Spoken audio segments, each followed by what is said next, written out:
আল্লাহ যদি তোমাকে কোনো বিপদ স্পর্শ করায়, আল্লাহ যদি তোমারে কোনো বিপদে ফেলে দেয়, ওই বিপদ থেকে উদ্ধার করার তিনি ছাড়া আর কেউ নাই। জোরে বলেন ঠিক কিনা? তিনি যদি কোনো বিপদে ফেলেন, তিনি ছাড়া বিপদ থেকে উদ্ধার করার কেউ নাই। আর তিনি যদি তোমার প্রতি কোনো অনুগ্রহ করতে চান, ওই অনুগ্রহ ঠেকিয়ে দেওয়ার ক্ষমতাও কারো নাই।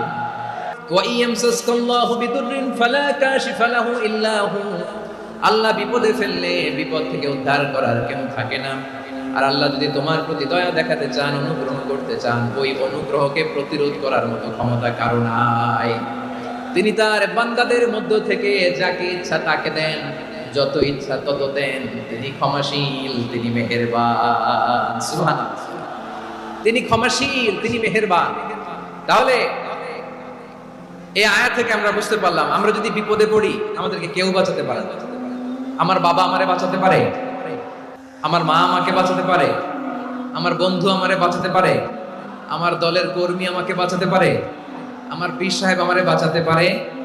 আমার পটুয়াখালীর ভাইরা খেয়াল রাখবেন, বাঁচাতে পারে এক মহান সত্তা, উদ্ধার করতে পারে এক মহান সত্তা। চিৎকার করে বলুন, তিনি কে? আবার আল্লাহ বললেন, আম্মাই ইউজিবুল মুযতাররা ইযা দাআহু ওয়া ইয়াকশিফুস সুআ ওয়া ইয়াজআলুকুম খুলাফাআল আরদ আইলাহুম মা'আল্লাহ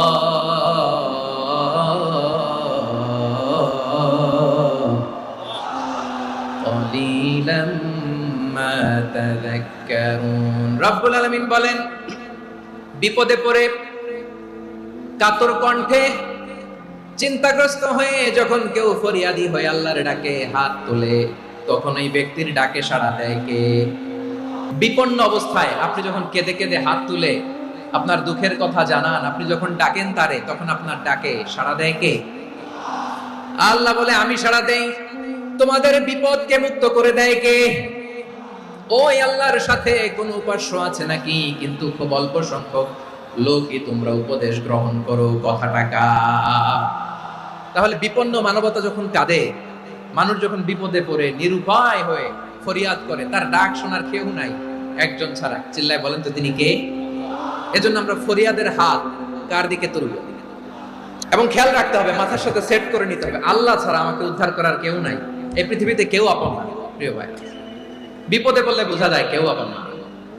আপন শুধু একজন মহান সত্তা। তিনি কে? বিপদে আপদে কেউ আমাদের বাঁচাতে পারে না, তরাতে পারে না, মুক্তি দিতে পারে না, উদ্ধার করতে পারে না, একমাত্র আমার প্রভু ছাড়া, আল্লাহ ছাড়া। চিল্লায় বলেন ঠিক কিনা? মাথার সাথে এটা সেট করে নিতে হবে যে আমাদের পুরো জীবনটাই পরীক্ষা।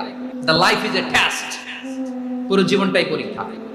এই জীবনে বিপদ আসবে, আপদ আসবে, পরীক্ষা আসবে, সবার জীবনে এটা থাকে। এক একজনের পরীক্ষা এক এক রকম।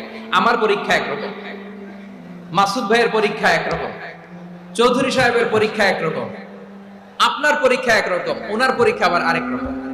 পুরো পৃথিবীটাই পরীক্ষা ক্ষেত্র। সবাই পরীক্ষা দিচ্ছে, কিন্তু কারো পরীক্ষার প্রশ্নের সাথে কারোটার মিল নেই। সুবহানাল্লাহ পড়বেন না? পুরোটাই পরীক্ষা ক্ষেত্র, সবাই পরীক্ষার্থী, কিন্তু প্রশ্নপত্র একটার সাথে আরেকটা মিলে না। One doesn't match the other. একজনেরটার সাথে আরেকজনেরটা মিলে না। কাউকে আল্লাহ তাআলা ধনী বানিয়ে পরীক্ষা করেন, আবার কাউকে আল্লাহ তাআলা গরিব বানিয়ে পরীক্ষা করেন, কাউকে আল্লাহ অসুস্থ বানিয়ে পরীক্ষা করেন। কেউ দেখবেন যে দুরারোগ্য ব্যাধিতে আক্রান্ত, ডাক্তার বলেছে আর সময় নাই।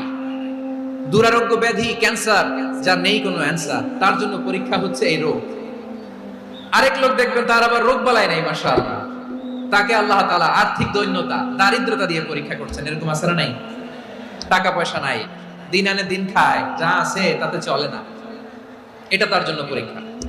আবার আরেক শ্রেণীর লোক দেখবেন তাকে আল্লাহ অসুস্থতাও দেয় নাই, দারিদ্রতাও দেয় নাই, তার দাম্পত্য জীবনের সমস্যা, স্ত্রী কথা শোনে না অথবা ছেলে মেয়ে কথা শোনে না। তাহলে পরীক্ষা সবার জীবনে আছে, এক একজনের পরীক্ষাটা এক এক রকম। আল্লাহ তাআলা দেখতে চায় যে এই পরীক্ষার সময় আমরা কিরকম রেসপন্স করি, how to deal with the test. কিভাবে এই বিপদ আপদ পরীক্ষাগুলোকে আমরা হ্যান্ডেল করব, ডিল করব, এটা হচ্ছে আজকের আলোচনার বিষয় আমার প্রিয় ভাইয়েরা। তাহলে পরীক্ষাময় আমাদের জীবন, বিপদ আপদ পরীক্ষা, এটা মানুষের পিছু ছাড়ে না। সবার জীবনে পরীক্ষা আছে, নবীদের জীবনেও পরীক্ষা। ইয়া রাসূলুল্লাহ, আইয়ুন নাসি আশাদ্দু বালাআন ফিদ দুনিয়া। এই দুনিয়ার বুকে কাদের পরীক্ষা সবচেয়ে বেশি? বিশ্বনবী বলেছেন আল আম্বিয়া। এই পৃথিবীতে সবচেয়ে বেশি পরীক্ষা আল্লাহ তাআলা নিয়ে থাকেন নবীদের। কাদের? নবীদের। সুম্মাল আমসাল ফাল আমসাল, এরপরে নবীদের পরের স্তরে যারা তাদের পরীক্ষা, এরপরে তাদের পরের স্তরে যারা তাদের পরীক্ষা, সিদ্দিকীনদের, শুহাদাদের, সলিহিনদের, আল্লাহওয়ালাদের। যার ঈমান যত মজবুত তার জীবনে পরীক্ষাও তত বেশি। চিল্লায় বলেন ঠিক কিনা? তাহলে মুমিনরা, বিশ্বাসীরা, আমরা কি পরীক্ষা বিপদ আপদে ভয় পাই? না, মুমিনরা বিপদে ভয় পায় না, তারা হতাশ হয় না, সুবহানাল্লাহ, তারা নিরাশ হয় না। বিশ্বাসীরা হাল ছেড়ে দেয় না, তারা ভরসা রাখে একজনের উপর। চিল্লায় বলতে হবে তিনি কে? কারণ মুমিন জানে the grief isn't permanent, the test isn't permanent, the struggle in our life isn't permanent. আমাদের জীবনের দুঃখ, কষ্ট, স্ট্রাগল এগুলো পার্মানেন্ট নয়। After every difficulties there is an ease. সব কষ্টের পরেই একটা সুখ আছে না নাই? রব্বুল আলামিন বলেন ফা ইন্না মাআল উসরি ইউসরা, ইন্না মাআল উসরি ইউসরা। ভয় পেও না, চিন্তা করো না, কষ্টের সাথেই আমি রেখে দিয়েছি স্বস্তি। সুবহানাল্লাহ বলেন। মুমিন জীবনে বিপদ যত বেশি, কষ্ট যত বেশি, তার সামনে সফলতা তার চেয়েও বেশি। কারণ বিশ্বাসীরা জানে রাত্রি যত গভীর হয়, সুবহে সাদিকের সময় তত আগাতে থাকে।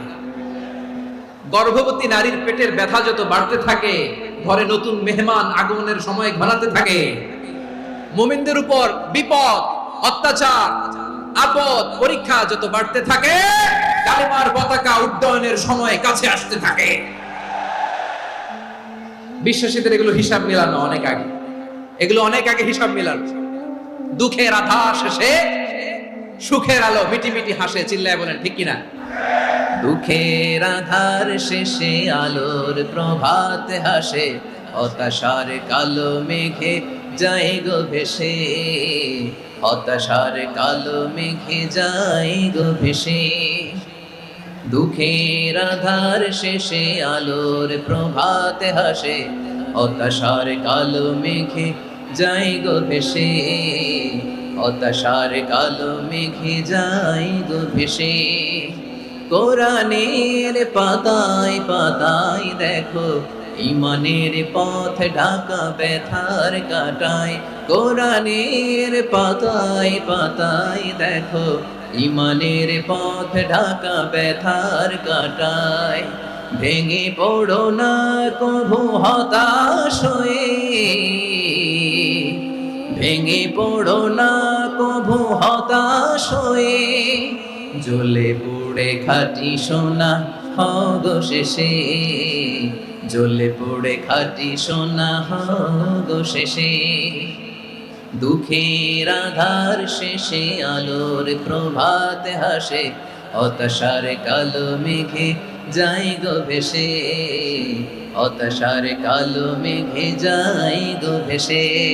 পরীক্ষা যত বেশি, কষ্ট যত বেশি, সুখের সময় তত কাছাকাছি। চিল্লায় বলতে হবে ঠিক কিনা?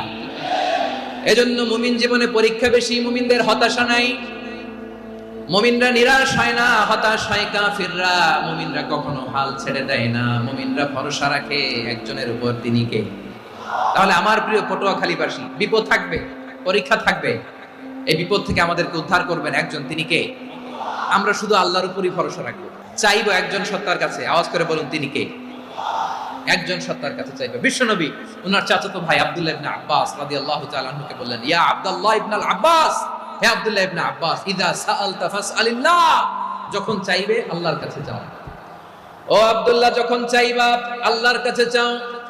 ওয়া ইযা ইসতাআনতা ফাসতাইন বিল্লাহ, যখন সাহায্য চাইবা আল্লাহর কাছে ফরিয়াদ করো। জেনে রেখো ও আব্দুল্লাহ, ওয়া'লাম আন্নাল উম্মাতা লাউ ইজতামাআত আলা আন ইয়ানফাউকা বিশাইইন লাম ইয়ানফাউকা ইল্লা বিশাইইন ক্বাদ কাতাবাহু আল্লাহু লাক। ও আব্দুল্লাহ, জেনে রেখো, মনে রেখো, গোটা বিশ্বের সবাই মিলে যদি তোমার উপকার করতে চায় ততটুকুই তারা করতে পারবে যতটুকু আল্লাহ তোমার নসিবে সেটা লিখে রেখেছে। ঠিক কিনা বলেন? আর যদি গোটা বিশ্বের সবাই মিলে তোমার বিরুদ্ধে কনস্পাইরেসি করে, ষড়যন্ত্র করে, গোটা বিশ্বের সবাই মিলেও যদি তোমার ক্ষতি করতে চায় ততটুকুই শুধু পারবে যেটা আল্লাহ তোমার জন্য বরাদ্দ রেখেছে। যতটুকু আল্লাহ তাআলা তোমার জন্য বরাদ্দ রেখেছে অতটুকুই ক্ষতি করতে পারবে, আর এক চুল বেশিও করতে পারবে না, কমও করতে পারবে না। চিল্লায় বলেন ঠিক কিনা? এজন্য আমরা চাইবো কার কাছে? সব সময় আমরা আল্লাহর কাছে চাইবো, বিপদে আপদে, সুখে দুঃখে, সচ্ছল অবস্থায় অসচ্ছল অবস্থায়, পরাজয়ের সময় বিজয়ের সময়, সব সময় আমরা ভরসা রাখবো কার উপর? সবাই বলুন। একদল লোক আছে যারা বিপদে পড়লে আল্লাহরে ডাকে, বিপদ আসলে আল্লাহরে ডাকে, বিপদ নাই আল্লাহ নাই। বিপদে পড়লে নামাজ পড়ে, বিপদও নাই নামাজও নাই। বিপদে পড়লে জিকির করে, বিপদ যখন চলে যায় ওদের জিকিরও বন্ধ হয়ে যায়। এরকম আছে না নাই? কিছু লোক দেখবেন পরীক্ষা আসলে নামাজ পড়ে, দেখবেন পরীক্ষার সময় নামাজ পড়ে, পরীক্ষাও নাই নামাজও আছে। এরকম কিছু লোক আছে অসুস্থ হলে আল্লাহরে বড্ড ভালোবাসে, আল্লাহরে খুব ডাকে। অসুস্থ হইলে অসুস্থতাও নাই, আল্লাহর স্মরণও নাই। দেখবেন কিছু লোক নির্বাচন আসলে খুব আল্লাহ আল্লাহ হয়ে যায়, তখন দেখবেন মাথার মধ্যে হেজাব লাগায়, পাঞ্জাবি লাগায়, আল্লাহ আল্লাহ হয়ে যায়। নির্বাচনও নাই, এরপরে আল্লাহর কথাও নাই। আছে না নাই? না, এরকম হওয়া যাবে না। সব সময় আমরা আল্লাহরে ডাকবো, বিপদে আপদে সব সময় ভরসা রাখবো আমরা একজনের উপর। আওয়াজ করে বলেন, তিনি কে? এ কথায় আল্লাহ তাআলা আমাদের চোখে আঙ্গুল দিয়ে জানিয়ে দিলেন, ফাইদা রাকিবু ফিল ফুলকি দা'আবুল্লাহা মুখলিসিনা লাহুদ্দিন ফালাম্মা নাজ্জাহুম ইলাল বাররি ইযা হুম ইউশরিকুন।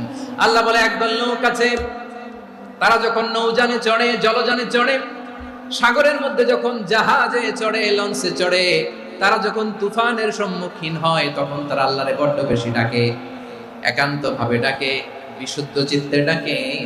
আবার তুফান থেকে তাদেরকে সেফ জোনে নিয়ে, নিরাপদ জোনে নিয়ে যখন বন্দরে আমি আল্লাহ তাদেরকে ফিরিয়ে দেই, ওই লোকগুলো আবার আমি আল্লাহর সাথে শিরিক করে। এরকম আছে না নাই? জাহাজে উঠছে, সাগরের মাঝখানে তুফান, ওই সময় দেখবেন আল্লাহ কারে কয়। এই কথা তো আপনাদেরকে বোঝানো সহজ, আপনারা তো নদীর দেশের মানুষ। আচ্ছা, লঞ্চে উঠে তুফানের সম্মুখীন হয়েছেন, জলোচ্ছ্বাস। সবাই, আমার বলার দরকার নেই, বলেন। মাঝ নদী, তুফান, জলোচ্ছ্বাস, জলের মধ্যে উচ্ছ্বাস, ঢেউ, টর্নেডো, সাইক্লোন, মেঘের ঘন ঘটা, পরিবেশ ঘুটঘুটে অন্ধকার, লঞ্চ একবার এদিকে আরেকবার ওইদিকে, ভিতরে কি অবস্থা হয় বলেন তো? তখন মুসলিম আল্লাহর ডাকে, হিন্দু আল্লাহর ডাকে, ঠিক কিনা বলেন? আস্তিক আল্লাহর ডাকে, নাস্তিক আল্লাহর ডাকে, ঠিক কিনা? লঞ্চের ভেতর, স্টিমারের ভেতর কান্নারের রোল পড়ে যায়, চিৎকারের রোল পড়ে যায়, সবার মুখ দিয়ে শুধু একটা আওয়াজ, লা ইলাহা লা ইলাহা লা ইলাহা সুবহানাল্লাহ আলহামদুলিল্লাহ লা ইলাহা। আল্লাহ নামের জিকির করবে যারা, আল্লাহর কাছে প্রিয় তারা, আল্লাহর কাছে প্রিয় যারা, জান্নাতে প্রবেশ করবে তারা। জোরে লা ইলাহা লা ইলাহা ইল্লাল্লাহ লা ইলাহা ইল্লাল্লাহ মুহাম্মাদুর রাসূলুল্লাহ সাল্লাল্লাহু আলাইহি ওয়াসাল্লাম। আমার প্রিয় পটুয়াখালীবাসী, তাহলে লঞ্চের ভেতরে যখন আমরা তুফানের মধ্যে পড়ি, তখন সবাই মিলে আমরা একটা নামের জিকির করি। নামটা কার? মুসলমানেরাও ডাকে, হিন্দুরাও ডাকে, আস্তিকও ডাকে, নাস্তিকও ডাকে, সবাই ডাকে একজনকে, তিনি কে? আবার দেখবেন ওই আল্লাহ তুফানের পরে, ঝড়ের পরে ওই লঞ্চটাকে যখন সদর ঘাটে ফিরিয়ে দেয়, আবার আমরা নাফরমানি শুরু করে দেই। সে কথাই আল্লাহ বললেন, ফাইদা রাকিবু ফিল ফুলকি দা'আবুল্লাহা মুখলিসিনা লাহুদ্দিন ফালাম্মা নাজ্জাহুম ইলাল বাররি ইযা হুম ইউশরিকুন। সাগরে যখন তুফানে পড়ে আমি আল্লাহর ডাকে, আবার আমি আল্লাহ যখন বাঁচিয়ে দেই, আবার আমি আল্লাহর সাথে শিরিক শুরু করে। আমরা কি এরকম হতে চাই নাকি? বিমানের মধ্যে মাঝে মাঝে দেখবেন যে এয়ার টার্বুলেন্স হয়, জানেন? এয়ার টার্বুলেন্স জানেন তো? মাঝে মাঝে বিমানটা বাউন্সিং করে, বাম্পি, ভেরি বাম্পি ওয়েদার। শুনেন নাই? 40,000 ফিট উপরে যখন থাকে, তখন পাইলট মাঝে মাঝে বলে, dear passengers, ladies and gentleman, right now we are flying 40,000 feet above the ground, and we are passing very heavy air turbulence right now. Please fasten your seat belts. দেখবেন মাঝে মাঝে বলে যে ভদ্র মহিলা, ভদ্র মহোদয়গণ, আমরা 40,000 ফিট উপর দিয়ে যাচ্ছি আর এয়ার টার্বুলেন্স ফেস করছি, মেহেরবানি করে আল্লাহর রাস্তে সিট বেল্ট বাঁধুন। তখন বিমানটা এরকম বাউন্সিং করে, শেকিং করে। আপনারা মুখোমুখি হয়েছেন? ইদানিং এই এয়ার টার্বুলেন্স বেড়ে গিয়েছে। গত বছর আমার ইন্টারন্যাশনাল অনেকগুলো ফ্লাইট ছিল, তো আমি দেখলাম যে আগের ফ্লাইটগুলোর তুলনায় এখন এয়ার টার্বুলেন্স খুব বেশি। আমি একটু রিসার্চ করে দেখলাম, ক্লাইমেট চেঞ্জের কারণে, জলবায়ু পরিবর্তনের কারণে আকাশের বাতাসের মুভমেন্টে পরিবর্তন হয়েছে, ফলে এখন বিমান শেকিং করে বেশি, বাউন্সিং, বাম্পি ওয়েদার।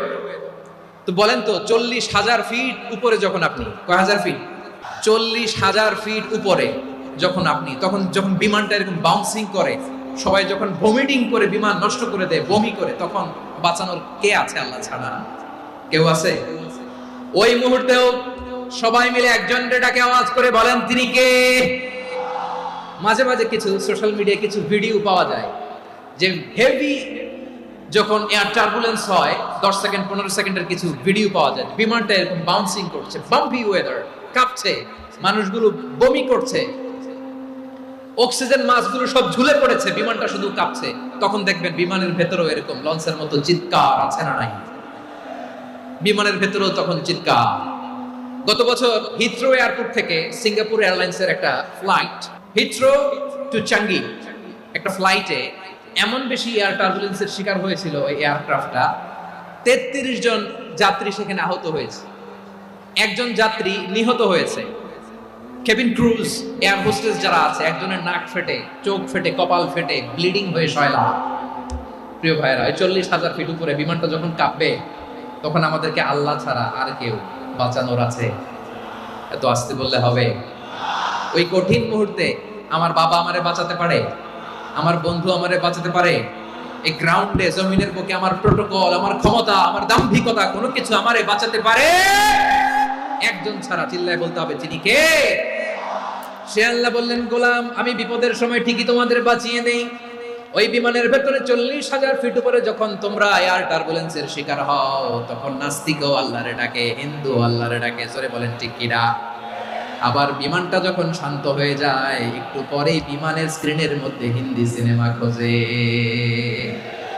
বিমানের স্ক্রিনে কিন্তু বিশাল ওখানে আফলাম, ফিল্মের একেবারে বোঝাই করা। বিমানটা শান্ত হলে আবার হিন্দি সিনেমা দেখা শুরু করে। একটু আগে ডাকছিল কারে?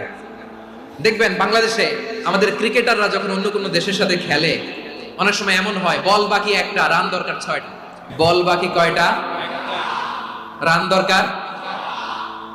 আপনি দেখবেন ক্যামেরাম্যান তখন গ্যালারিতে খালি দেখায় দর্শকদের যে কি অস্থিরতা। হিপ হপ স্টাইলের মেয়েটা, যে মেয়েটার ওড়না এতক্ষণ ছিল গলায়, এতক্ষণ কই ছিল, ওই মেয়েটা দেখবেন ওড়নাটা টেনে মাথায় দিয়ে এরকম মুনাজাত ধরতেছে, আল্লাহ আল্লাহ, একটা সক্কা, আল্লাহ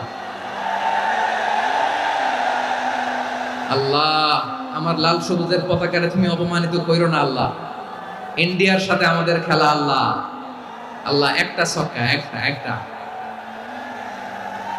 পুরো খেলা জুড়ে এই মেয়ের ওড়না ছিল গলায়, কিন্তু যখন 1 বলে 6 রান দরকার, ওড়না চলে আসছে কোথায়? মাথায়। আবার মুনাজাত আছে না নাই? ঠিকই বাংলাদেশের দামাল ছেলে এমন এক শট মারলো, বল চলে গেল স্টেডিয়ামের বাইরে, ছক্কা, জিতে গেলাম আমরা। পুরো স্টেডিয়াম জুড়ে চিৎকার, হই হুল্লোড়, মৌজ মাস্তি। যেই মেয়েটা মাথার মধ্যে ওড়না দিয়ে এতক্ষণ সুবহানাল্লাহ সুবহানাল্লাহ বলে আল্লাহর কাছে দোয়া করেছে, ওই মেয়ে এখন আবার ওড়না ফেলে দিয়ে নাচা শুরু করে দিয়েছে। তাহলে আল্লাহর ভয়, আল্লাহর প্রতি আস্থা, বিশ্বাস, ভালোবাসা, এটা কি ক্ষণিকের জন্য? মানে আমার যখন লাগবে তখন আল্লাহর ইউজ করবো নাকি? হ্যাঁ, বিপদে আপদে, সুখের সময় দুঃখের সময়, সচ্ছল অসচ্ছল অবস্থায় বিশ্বাসীরা ভরসা রাখে একজনের উপর। চিৎকার করে বলো, পটুয়াখালী তিনি কে? সে আল্লাহ বললেন, গোলাম, মনে করো না জাহাজ থেকে সদরঘাটে ভিড়িয়ে দিলাম, তুমি নিরাপদ হয়ে গেছো। মনে করো না 40,000 ফিট থেকে সেফ ল্যান্ডিং এর পরে এয়ারপোর্টে নেমে গেলেই তুমি নিরাপদ হয়ে গেছো। ও মিয়া, বিপদ কি শুধু সাগরে আর আকাশে? ঘরের ভেতরও বিপদ আসতে পারে কি পারে না? এজন্য সূরা মুলকে আল্লাহ বললেন, আমিনতুম মান ফিস সামাই আন ইয়াখসিফা বিকুমুল আরদা ফাইযা হিয়া তামুর। আল্লাহ বললেন, তোমরা কি ভেবেছো তোমরা নিরাপদ? আমি চাইলে ল্যান্ডস্লাইডস, ভূমি ধস দিয়ে 1,00,000 এক মুহূর্তে নিয়ে যেতে পারি। এক সুনামি দিয়ে থাপ্পড় মেরে 3 লক্ষ সাগরের ভেতরে ঢুকাই দিতে পারি। 1 সেকেন্ডও লাগে না আমার। أم أمنتم من في السماء أن يرسل عليكم حاصبا فستعلمون كيف نذير। আল্লাহ চাইলে আকাশ থেকে পাথর বৃষ্টি নাজিল করতে পারেন কি পারেন না? এই মুহূর্তে এখানে ভূমিকম্প দিতে পারেন কি পারেন না? আচ্ছা, ভূমিকম্প যখন হয় আমাদের কারো হুঁশ থাকে? আপনি মনে করছেন আমরা সাধারণ মানুষ, আমরা দৌড় দেই, আর প্রেসিডেন্ট প্রধানমন্ত্রী ওনারা বুঝি খাটে শুয়ে থাকে? ভূমিকম্প, আর্থকোয়েক যদি হয়, বাঁচার জন্য আমরা কি করি? হয় খাটের তলায়, ডাইনিং টেবিলের নিচে, উপরে শক্ত কিছু আছে এটার নিচে, অথবা ঘর থুইয়া দাও দৌড়। তো প্রধানমন্ত্রী উনি কি করে? প্রেসিডেন্ট উনি কি করে? হ্যাঁ, উনি খাটের মধ্যে যে শুয়ে থাকে নাকি? উনিও দৌড়, সাধারণ মানুষও দৌড়, প্রধানমন্ত্রীও দৌড়, বাড়িওয়ালাও দৌড়, ভাড়াটিয়াও দৌড়, সবাই দৌড়। নাকি ভাড়াটিয়ারা বাড়ি থুইয়া দৌড়, বাড়িওয়ালারা আর বেরোয় না? এরকম না। তাহলে যে কোনো মুহূর্তে ভূমিকম্প দিয়ে নাস্তানাবুদ করতে পারে কে?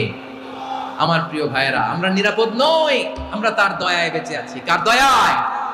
এজন্য আল্লাহ বললেন, গোলাম, যে কোনো মুহূর্তে বিপদ দিয়ে তোমাদেরকে নাস্তানাবুদ করতে পারি। বিশ্বাসী বলে যদি নিজেকে দাবি করো, সব সময় ডাকতে হবে একজন সত্তাকে। বলেন তিনি কে?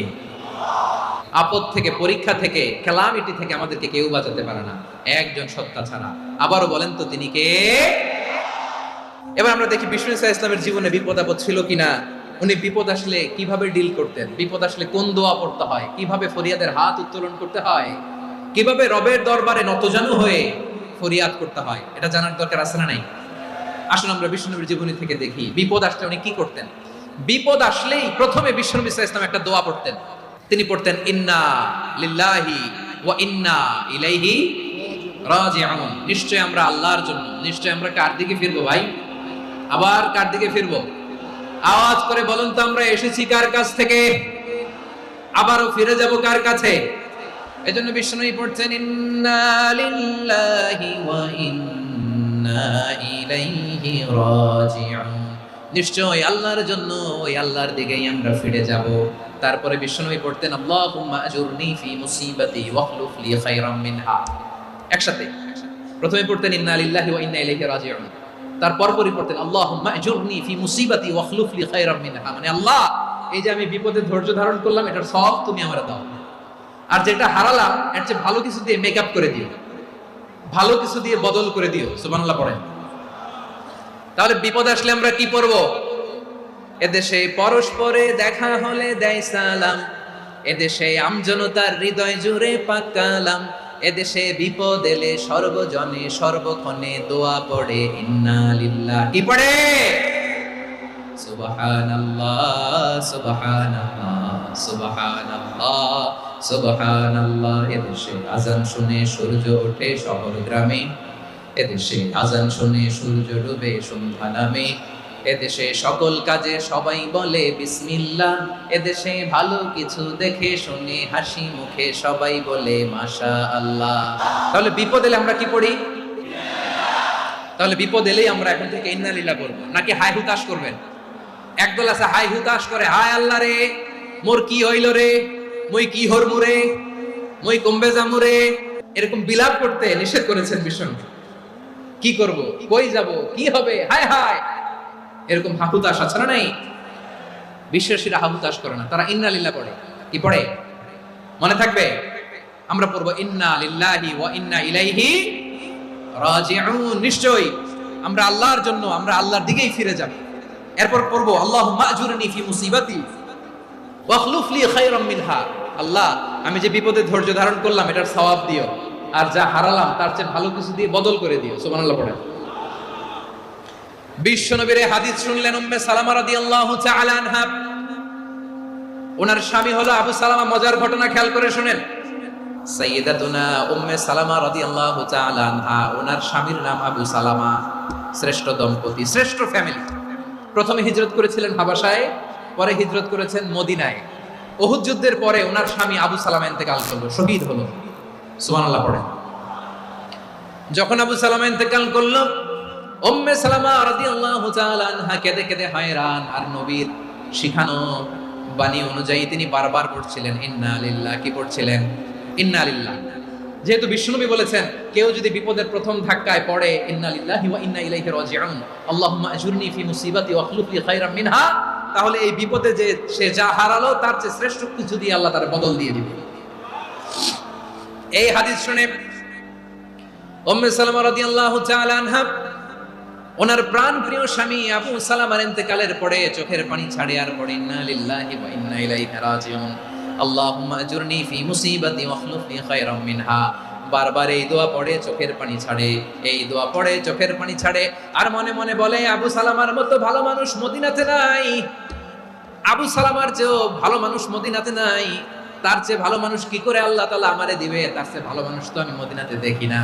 চোখের পানি দিয়ে বুক ভাসায় আর নবীর হাদিসের উপর আমল করে পড়ে ইন্না লিল্লাহি ওয়া ইন্না ইলাইহি রাজিউন, ইন্না লিল্লাহি ওয়া ইন্না ইলাইহি রাজিউন। পড়তে পড়তে চোখের পানি ছাড়ে আর চিন্তা করে বিশ্বনবী বললেন এই দোয়া পড়লে যেটা হারালাম তার চেয়ে ভালো কিছু দিয়ে আল্লাহ পুরস্কার দেয়। আবু সালামের চেয়ে ভালো মানুষ মদিনার মধ্যে আর কে হতে পারে? কি আজীব তামাশা, কি অবাক করা ঘটনা। কিছুদিন পরে দেখা গেল সাইয়্যিদুল মুরসালিন রাহমাতাল লিল আলামিন স্বয়ং বিশ্ব নবী উম্মে সালামাকে বিয়ের প্রস্তাব পাঠিয়েছে। স্বয়ং বিশ্ব নবী উম্মে সালামা রাদিয়াল্লাহু তাআলা আনহাকে বিয়ের প্রস্তাব পাঠিয়েছেন। উনি রাজি হয়ে গেলেন, বিয়ে হয়ে গেল, উনি হয়ে গেলেন উম্মুল মুমিনিন, আমাদের মা, পুরো মুসলিম উম্মার মা। চিৎকার করে বলেন আল্লাহু আকবার। তাহলে আমার প্রাণ প্রিয় ভাইরা, বিপদে পড়লে আমরা পড়বো ইন্না লিল্লাহি ওয়া ইন্না ইলাইহি রাজিউন আল্লাহুম্মা আজুরনি ফি মুসিবাতি ওয়া আখলুফ লি খায়রাম মিনহা। যারা যারা বিপদ আসলে এই দোয়াটা পড়বেন এখন থেকে আওয়াজ করে ইনশাআল্লাহ বলেন। যা হারাইছেন তার চেয়ে শ্রেষ্ঠ জিনিস দিয়ে বদলা দিবে কে? তাহলে বিপদে পড়লেই প্রথমে আমরা এটা পড়ব। শুনে শুনে মুখস্থ করবেন। আমার মায়েরা, আমার বোনেরা, আপনাদের জন্য 3টি মাঠের অ্যারেঞ্জমেন্ট করা হয়েছে, আমি জানি। আপনারাও এই দোয়াগুলো পড়বেন, আপনার স্বামীকে শেখাবেন, সন্তানকে শেখাবেন, আপনার পুরো পরিবারটাকে জান্নাতের টুকরো বানিয়ে দিবে কে? তাহলে বিপদ আসলে প্রথমে কি পড়তে হবে এটা জেনে গেলাম। এরপরে বিপদ আসলে নিজেকে কি করে আল্লাহর কাছে সঁপে দিতে হয় এটাও জানার দরকার আছে না? নাই? বিপদে প্রথমে ইন্না লিল্লাহ পড়লাম, ধৈর্য ধারণ করলাম, বিপদ থেকে উদ্ধারের সর্বোচ্চ চেষ্টা করলাম। আমার কাজ যখন শেষ তখন আমি আমার এই বিষয়টা আল্লাহর কাছে সঁপে দিই। কার কাছে? বিপদে বললে কেমন করে নিজেকে আল্লাহর কাছে সঁপে দিতে হয় আসুন সাইয়েদনা ইব্রাহিম আলাইহিস সালামের জীবনী থেকে জানি। আল্লাহর খলিল ইব্রাহিম আলাইহিস সালাম আমাদের মতো সমাজ ব্যবস্থা পায় নাই। আমরা জন্মের পরে আমাদের কানের ভেতরে আজান দিয়েছে কে? একামত দিয়েছে কে? আমাদের বাপ দাদারা আমাদের কানে আজান দিয়েছে কি? দেয় নাই। আমাদের জন্মের পরেই তো আজান, একামত, বাড়ির পাশে মসজিদ, প্রতিদিন আজান, জুমার খুতবা, প্রতি মাসে মাসে তাফসীরুল কোরআন মাহফিল, মসজিদ, মিনারা, অভাব নাই। ঠিক কিনা বলে? আপনি যেই সুন্দর ইসলামিক এনভায়রনমেন্ট পেয়েছেন, আমাদের ইব্রাহিম খলিল উনিও কি এরকম পেয়েছিলেন? হ্যাঁ, উনি জন্মের পর পরে ওনার কানে আজান দিয়েছে কেউ? আমার প্রিয় ভাইরা, আগা গোড়া একটা শিরকি পরিবেশ উনি জন্মগ্রহণ করেছেন। উনি ছাড়া ওই তল্লাটে একজনও আল্লাহর উপর বিশ্বাসী নাই। কল্পনা করতে পারেন? গোটা তল্লাটে, গোটা দেশে বিশ্বাসী মুমিন, আল্লাহর উপর বিশ্বাস স্থাপনকারী কয়জন? সবাই বলেন কয়জন? বাকি সব মুশরিক। বাকি সব মুশরিক নিজের সাথে নিজে শক্ত বোঝাপড়া করে, অ্যানালজি করে, সেলফ কনভারসেশন করে উনি মহা সত্যের সন্ধান পেয়েছে। উনি আকাশের তারা দেখে ভাবে মনে হয় এটাই আমার খোদা, পরে দেখে তারা নাই, মনে মনে বলে না তাইলে এটা না। আবার চাঁদ দেখে বলে চাঁদটা বড় মায়া লাগে, মনে হয় এটাই আমার রব, পরে দেখে চাঁদও নাই, কয় না এটা না। এরপরে দ্বি প্রহরের জলজলে সূর্যটা খা খা করে গোটা পৃথিবীটারে রৌদ্র দিয়ে তাতিয়ে রাখে। তিনি ভাবলেন মনে হয় এটাই আমার রব, কারণ এটাই তো সবচেয়ে বড়। কিন্তু বিকেল বেলা ওই সূর্যটাও যখন চলে যায়, সাইয়েদনা ইব্রাহিম বলে না এটাও তো নাই, আমার খোদা যদি আমারে ছেড়ে চলে যায়, বিপদে পড়লে আমারে উদ্ধার করবে কে? এভাবে নিজের সাথে অ্যানালজি, সেলফ কনভারসেশন করতে করতে করতে তিনি মহা সত্যের সন্ধান পেয়েছেন। সুবহানাল্লাহ। সব শেষে তিনি ডিসিশন নিয়ে ঘোষণা দিলেন, ইন্নী ওয়াজ্জাহাতু ওয়াজহিয়া লিল্লাযী ফাতারাস সামাওয়াতি ওয়াল আরদা হানিফান ওয়া মা আনা মিনাল মুশরিকিন। নিশ্চয় আমি এমন সত্তার দিকে মনোনিবেশ করলাম, মুখাপেক্ষী হলাম, যিনি আকাশ বানিয়েছেন, জমিন বানিয়েছেন, আমি মুশরিক নই। সুবহানাল্লাহ। পারতেন? আপনি পারতেন? কেউ নাই, লক্ষ লক্ষ মুশরিক, আপনি একা। ওনার মতো এরকম বিচক্ষণতা দিয়ে আল্লাহকে খুঁজে পাইতে পারতেন আপনি? কি নবী ছিল, আল্লাহকে খুঁজে পেয়েছে। যখন আল্লাহর ইবাদত শুরু করলো, এই কথা ছড়ায় পড়লো চারদিকে। নমরুদ সাইয়েদনা ইব্রাহিমকে ডেকে পাঠালেন। নমরুদ বলে, ইব্রাহিম, তুমি নাকি মূর্তির পূজা না করে কোন নতুন রবের ইবাদত করো, কে তোমার রব? সাইয়েদনা ইব্রাহিম বললেন, রব্বি আল্লাযী ইউহয়ী ওয়া ইউমীত, আমি এমন রবের ইবাদত করি যিনি জীবন দেন, যিনি মৃত্যু দেন। নমরুদ বলে, তাই নাকি? তোমার রব জীবন দেয়, মৃত্যু দেয়, আর এটা তো আমি দেই, আমিও তো জীবন দেই, আমিও তো মৃত্যু দেই।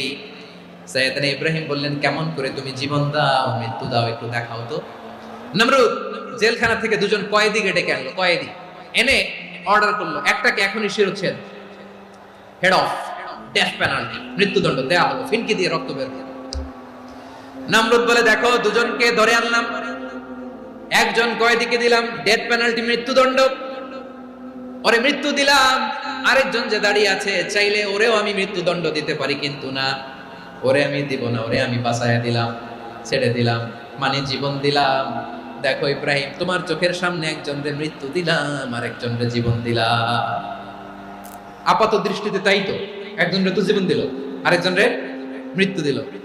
সাইয়েদনা ইব্রাহিম এবার বিপাকে পড়ে গেলেন। কিন্তু এক একজন নবীকে আল্লাহ এমন উইজডম বিচক্ষণতা দিয়ে এই জমিনে পাঠিয়েছেন, মুহূর্তের মধ্যে আল্লাহর খলিল ইব্রাহিম বললেন, فإن الله يأتي بالشمس من المشرق فأتي بها من المغرب فبهت الذي كفر। আল্লাহর খলিল ইব্রাহিম বললেন, নমরুদ, বুঝলাম তুমি জীবন দাও, মৃত্যু দাও, দেখলাম, কিন্তু আমার রব, আমার আল্লাহ প্রতিদিন সকালবেলা উষা লগ্নে ওই পূর্ব দিগন্ত থেকে সূর্যটাকে উদিত করেন, সাঁঝের বেলা, বিকেল বেলা, গধূলি লগ্নে, সন্ধ্যা বেলা ওই দ্বিপ্রহরের জল জলে সূর্যটাকে পশ্চিম দিগন্তে ডুবিয়ে দেন। মানে সকালবেলা পূর্ব দিক থেকে উদিত করা সূর্যটাকে পশ্চিম দিকে বিকেলে তিনি ডুবিয়ে দেন। তুমি যদি পারো ওই সূর্যটাকে পশ্চিম দিক থেকে উদিত করে পূর্ব দিকে ডুবিয়ে দাও। সুবহানাল্লাহ পড়বেন না? দেখেন, ইনস্ট্যান্ট ইন্টেলেক্ট, মুহূর্তে বিচক্ষণতা, উইজডম কাকে বলে? নমরুদ পারবে? নমরুদের বাপ পারবে, ওর দাদা, ওর 14 গোষ্ঠী, গোটা বিশ্বের সব ক্ষমতাধর রাষ্ট্রনায়করা একসাথে হলে পারবে? বা বহিতাল্লাযী কাফার পারে নাই, ব্যর্থ হয়েছে। এবার তেলে বেগুনে জ্বলে উঠেছে, রেগে মেগে আগুন বলে, ফালকুহু ফিল জাহিম, ওর সাথে তর্ক নাই, না পেরে এবার এটারে আগুনে ফেলা। বিশাল বিশাল গাছ কেটে লাকড়ি এনে আগুনের কুণ্ডলি বানানো হলো, দাও দাও দাও দাও করে আগুন জ্বলে। আল্লাহর খলিল ইব্রাহিমকে আগুনে নিক্ষেপ করা হবে। আল্লাহর খলিল সাইয়েদনা ইব্রাহিমের হাতের মধ্যে রশি দিয়ে টাইট করে বাঁধা হলো, পায়ের মধ্যেও টাইট করে রশি দিয়ে বাঁধা হলো। আল্লাহর খলিল ইব্রাহিমকে আগুনের কুণ্ডলির মধ্যে ফেলা হবে। ওমিয়া, আপনি যে বিপদের কারণে ভয় পান, হতাশ হন, এটা কোনো বিপদ? ওনার বিপদের সামনে এটা কোনো বিপদই না, এটা কোনো বিপদই না। হাত পা বেঁধে টাইট করে নিক্ষেপ করা হবে, সিম্পলি ফেলা যাবে না, কারণ দাও দাও করে দ্য ব্লেজিং ফায়ার, এমন আগুনের কুণ্ডলি, কাছে যাওয়া যায় না, আগুনের উত্তাপে নিক্ষেপ করা হবে। হাতে রশি বেঁধে, পায়ে রশি বেঁধে আল্লাহর খলিল ইব্রাহিম আলাইহিস সালামকে আগুনের মধ্যে নিক্ষেপ করা হবে। আহা, এটার বলে অগ্নি পরীক্ষা।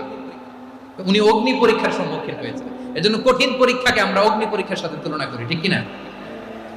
সাইয়েদনা জিবরাইল এসে বললেন, ও আল্লাহর খলিল, ওরা তো আপনার হাতও বেঁধে ফেললো, পাও বেঁধে ফেললো, নড়াচড়ার সুযোগ নাই, বলেন আমি জিবরিল ফেরেশতা আপনার জন্য কি করতে পারি?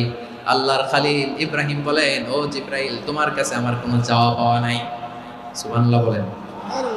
তোমার কাছে বলার কিছু নাই, তোমার সাহায্যের আমার দরকার নাই। সাইয়েদনা ইব্রাহিম আলাইহিস সালামকে হাতে পায়ে রশি বেঁধে, হাত পা বাঁধা অবস্থায় জ্বলন্ত অগ্নিকুণ্ডে যখন নমরুদের দলবল নিক্ষেপ করবে, আল্লাহর খলিল কিভাবে নিজেকে আল্লাহর কাছে সঁপে দিয়েছেন, পটুয়াখালীর ভাইরা খেয়াল করে শুনুন।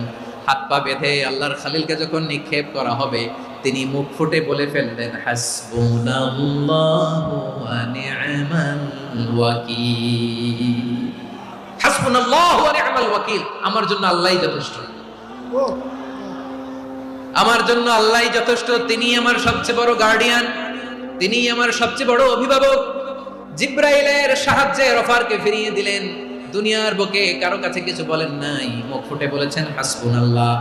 ও আমার পটুয়াখালীর প্রাণের ভাইয়েরা, খেয়াল রাখবেন, কোন বান্দা তার হাতে থাকে সব চেষ্টাটুকুন করার পরে মুখ ফসকে মুখ দিয়ে যখন বলে ফেলে হাসবুনাল্লাহ, বান্দা যখন হাসবুনাল্লাহ বলে ফেলে, ওই ব্যাপারটা ডিল করার দায়িত্ব স্বয়ং আল্লাহ আরশের উপর থেকে নিয়ে নেয়। আপনি যখন বলে ফেলবেন হাসবুনাল্লাহ, এটা ডিলিং করবে কে তখন?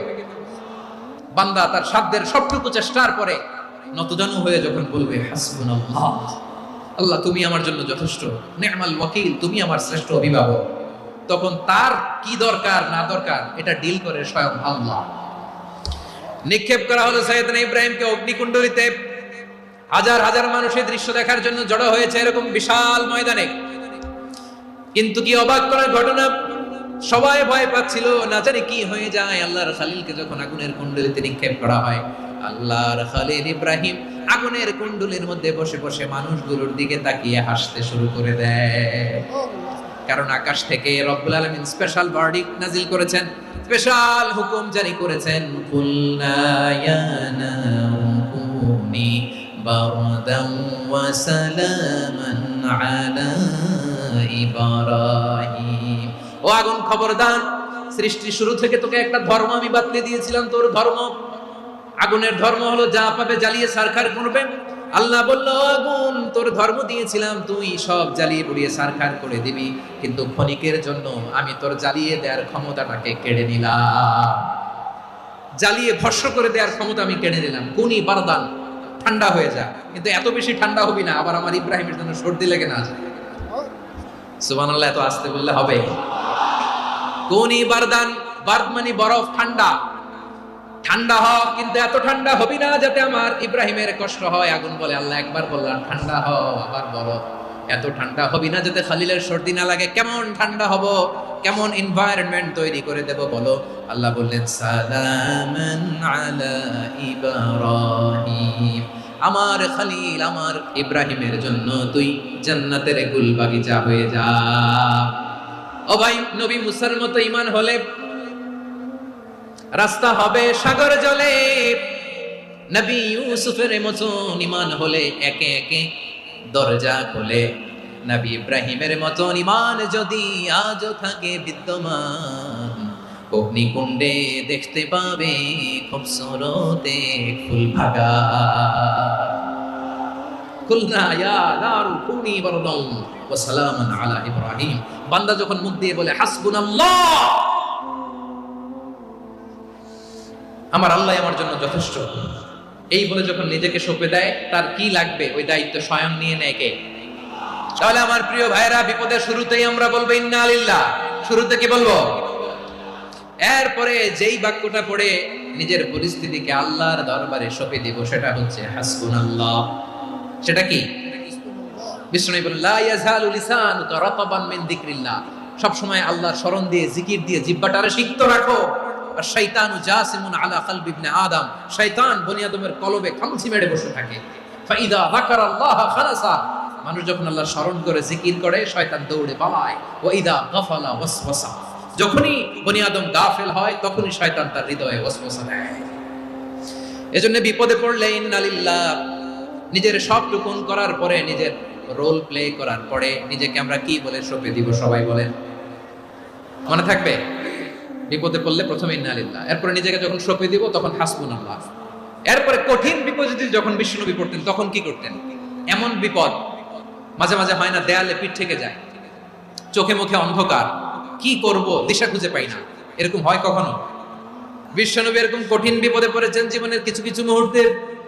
ওই মুহূর্তে বিশ্বনবী স্পেশাল দুইটা দোয়া পড়তেন, এই দোয়াগুলো আপনাদেরকে জানিয়ে দেয়। বিশ্বনবী বলেন, কঠিনতম বিপদে যখন পড়বা, দেয়ালে পিঠ থেকে যায়, চোখে মুখে অন্ধকার, বাঁচার কোনো উপায় নাই, তখন পড়বা লা ইলাহা ইল্লা আনতা সুবহানাকা ইন্নী কুনতু মিনাজ জালিমিন।